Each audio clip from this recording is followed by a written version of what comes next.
Chapter 3. Sparks Across the Wire. Golem walked with a wounded rhythm. Every few steps, its left leg buckled slightly, not enough to drop it, just enough to send a shudder through the ground. The gouge down its back leaked fluid in a slow, glistening trail. Steam hissed constantly from vents that hadn't hissed before. They were overpressure bleeds now, not part of its design.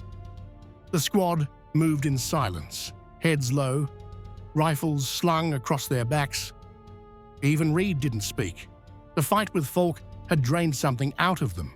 Not just strength, but certainty. That edge of belief that their mech was the biggest, baddest thing on the field. It wasn't. Shells burst in the distance, far enough to echo, but not close enough to duck. Just a reminder that the war hadn't stopped while they fought their private duel in the fog. Kessler stayed near the front, walking just ahead of Golem's left flank. He kept a steady pace, but his ears were tuned behind him. Golem's footsteps were off. Half a second too slow, the balance wrong. He kept hearing extra sounds. A rattle that didn't belong. A scrape where there shouldn't be one. Saito walked a few meters to the right, glancing down at his tablet every few steps. He wasn't trying to diagnose Golem anymore. He was just watching it, studying it, like it was something alive and unpredictable. Pressure's still dropping in the secondary hydraulics, he said after a long stretch of silence. If it keeps bleeding like this, we'll lose full arm response before nightfall. Kessler nodded, but said nothing. He already knew. Hannigan, trailing behind, let out a low whistle. That thing took a hell of a hit. Reed muttered, "Didn't give half as good as it got." No one answered. The sun tried to break through the cloud cover once, then gave up. The light stayed grey and flat. Around them, the landscape was a graveyard, not just of men, but of machines. Charred chassis, half buried in mud. Crumpled armor plates, leaning like gravestones. Torn limbs of mechs, still smoking faintly from yesterday's blasts. And through all of it, Golem kept walking. Deliberate, steady, wounded, but not stopping. The fog thickened again as they reached the lowland basin, an old half-shelled village that had been reduced to outlines, stone foundations, scorched wood, the metal husks of field carts. Even the trees had been shattered here. Some stood upright, with no branches. Others had fallen and fused with the mud. Saito slowed his pace. "You hear that?" Kessler did. Not a machine, not gunfire. Tools. Soft clinks. A hum, the faint whine of welding gear. The sound of someone making repairs, not hurried, not hiding, just working. He raised his hand, signaling the squad to drop low. Golem stopped behind them with a low, pressurized exhale. They crouched behind a collapsed roof beam and peered through the drifting fog. Shapes moved in the distance, grey and black against greyer fog. 5, maybe 6 figures. Germans by the cut of their uniforms. Unarmed. Salvage crew or engineers. One crouched low, sparks flickering from where her hands worked a metal flank. It was Falk's mech. It stood like a statue among the ruins, its outer plates scarred but intact. The shimmer of its black armor caught the little light that made it through the mist. Even standing still, it looked coiled, predatory. Kessler focused on the one crouched beside it. She wasn't armored. A thick mechanic's coat hung down to her knees, sleeves rolled up. Her hands moved quickly, confidently. She didn't seem to notice them. Then she looked up. It wasn't slow or cautious. She simply raised her head. as if she'd known they were there all along, and locked eyes with him. She didn't flinch, didn't shout, just stared. There was no fear in her face, no surprise, only something steady, almost calm.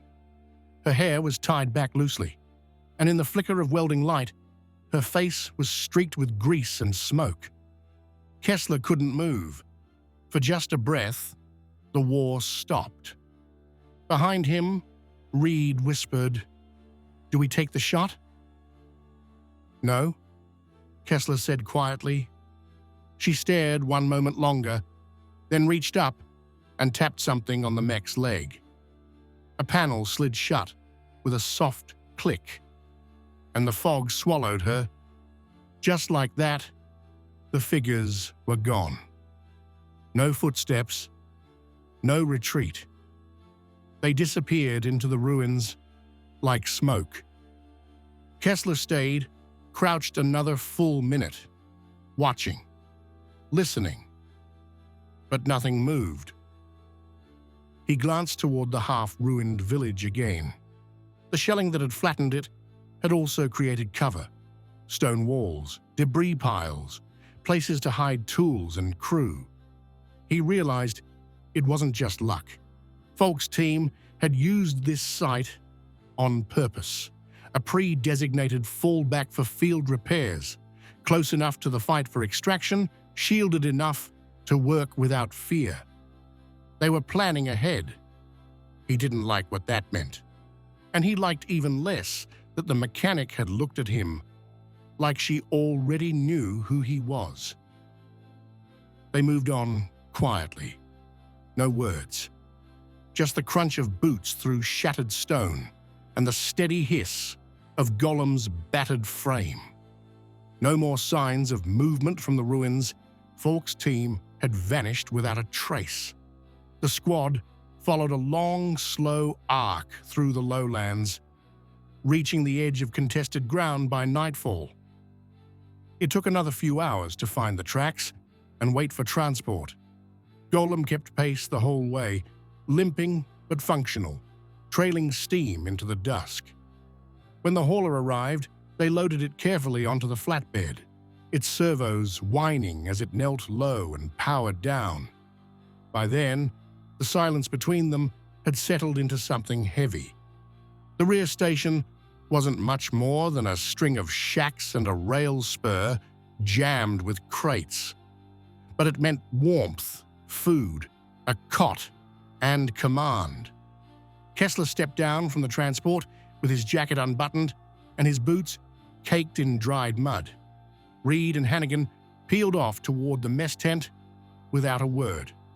Saito stayed close, still poring over Golem's data logs even as they walked.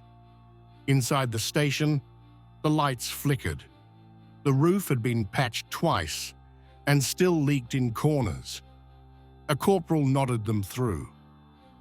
Kessler sat across from a young officer with 2 new boots and no visible scarring. He dictated his report slowly, clinically, omitting the stare, omitting the girl. Just an unmarked German unit, highly mobile, likely elite. The officer nodded. And the enemy mech's designation? No official markings, but we intercepted the pilot's tag. Falk. The name made the officer blink just once. You've heard of him. I've heard stories, ghost stories. Kessler stood. Then make sure someone reads this one. He stepped back into the corridor, boots echoing on the wood floor. Saito waited, leaning against the wall. You left her out, he said quietly. Kessler didn't answer. She was working on that mech, calm as anything. That wasn't just a tech. She knew what she was doing. Reed emerged from the hall, carrying a mug. So we're not even going to talk about it? About how Golem twitched before that ambush? About how it moved on its own?